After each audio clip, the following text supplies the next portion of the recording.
Hey there, welcome back. In this lecture, we're going to learn about calculations in Adobe Photoshop. So calculations are quite similar to apply image. They are usually overlooked by most people and they do quite similar things. Now they do quite similar things in the area of allowing us blend images with different blending modes and different color channels. Okay, so they allow us also play with color channels and blending modes. But for calculations, they give us a black and white result. Okay, so just go ahead and open your folder and then bring in this image, this elderly Asian man. So open, and now we can use calculations to turn this image into a black and white image. And that's not just it. Okay, we can also use calculations to give us certain outputs. Okay, so we can output the image as a document, we can output the image as a color channel. We're then going to have a new color channel with our output, and we can do a lot of other things. Now let's say we output our image as a color channel. We can now go further to process our image even further. Okay, and we can achieve things like background change, okay, image selection, and so on and so forth, using the color channel we create with our calculations. Okay, but we are not going to go into that in this video. In this video, we're just going to learn how it works and also how to turn our image into black and white. And we're going to also blend more than one images. Okay, so just go to image, and now under apply image you see calculations. All right, so just click on calculations, and right away we have our image turned to black and white. Now we have the source, which is the same image, and for the layer we have the background. Okay, because we only have one layer, right? So we now have color channels. So we have the red, the gray, the green and blue.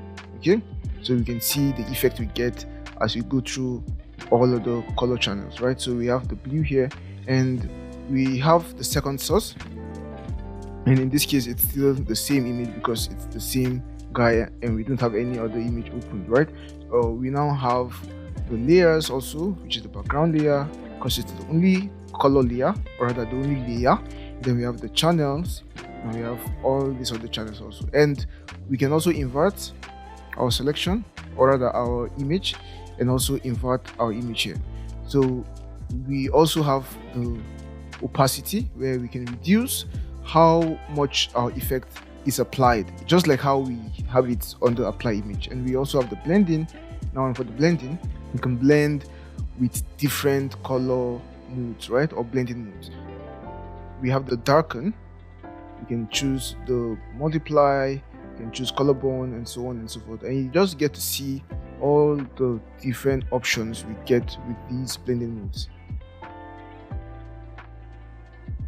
Basically that's it for turning our image into black and white. And if we want, we can use a mask, okay, but we don't want, and it basically works just like the mask in apply image. Okay, now you have to select the image, you have to select the background, select the channel, you can invert, and basically that's it. But we don't want to apply masks in this one. We now have the result. It either outputs it as a new channel, so if we choose a new channel, it's going to give us a new color channel with this image.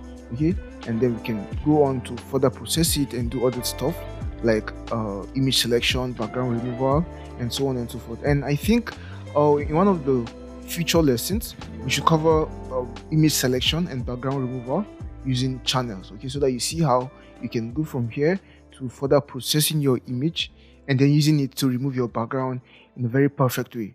Okay, so right now I just want to maintain these settings and hit OK. So okay, not hit OK yet.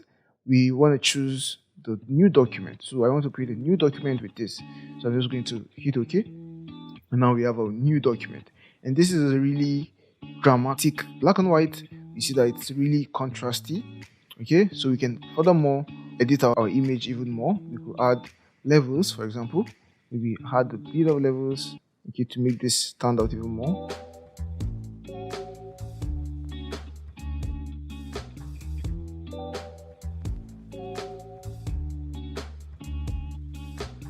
So you already know these shortcuts, right? So Control M or Command M for your curves, and then Control L or Command L on your Mac for your levels, right? So you see, perfect. Now we can even go further to kind of distinct the eyes even more and other features by using our dodge tool. And we looked at this tool in our fundamental course, so we're not going to have an introduction to this tool in this one. So just come here, maybe brighten this part up so that we see this kind of shine. Okay, so also with this one. Okay, perfect. So our eyes act more like a mirror, and maybe some of these beards we could make them brighter.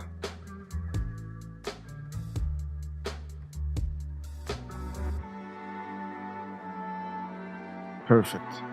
And let's make our brush bigger.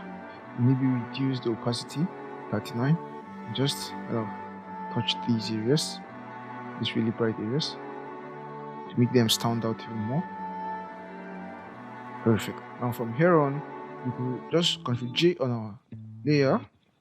Okay, we can actually duplicate this layer because it was an output from the calculations effect, right? So what we can now do is just select and then maybe go to filters and then go to sharpen and then unsharpen mask, so that we can kind of get some details or a lot of details on our hair. Okay, so our hair should stand out. Okay, so this is kind of the look I'm looking for. And yeah, so you see how we've turned this image into this really dramatic black and white image using our calculations. Now we can go even further. So let's go ahead and open a file. Let's open this our flowers file once again. So click open, and right now we want to use this image to affect our calculations here. Okay, so we want to blend the both images, and just like in apply image, remember we had to make the dimensions for both images the same. So also with this one, so also with calculation, so you have to make the dimensions for both images the same. So when you come to this image, you see that the dimension is 32442 by 4719 pixels, and it's not the same as here, right? So all you need to do is to just hit C on your keyboard to select the crop tool, and then just come here and go to front image. Okay, and you don't have to do any other thing, just go to your next image, that's your flowers image, and then now you will be able to see the dimensions of the previous image. So you just click inside once, okay, and then click here. So right now we have the both images as the same size, right, as the same dimensions. So go back to my move tool, select my image, go to image, and then calculations. Perfect. So for the source, I want to make this like this. I want to select my flower file. Okay, then now we can start playing with the color channels to get different effects, and also with the blending modes. So we can try normal, darken. Basically, you can see what we get with all of these. Let's say we want this, but we also want to reduce the opacity, so we can do that. Okay, perfect. And I think I'm just going to stick to this, or maybe let's just check others. There's no harm in checking. So let's just keep going down the list. Maybe we are going to get a better blend. All of these effects are cool.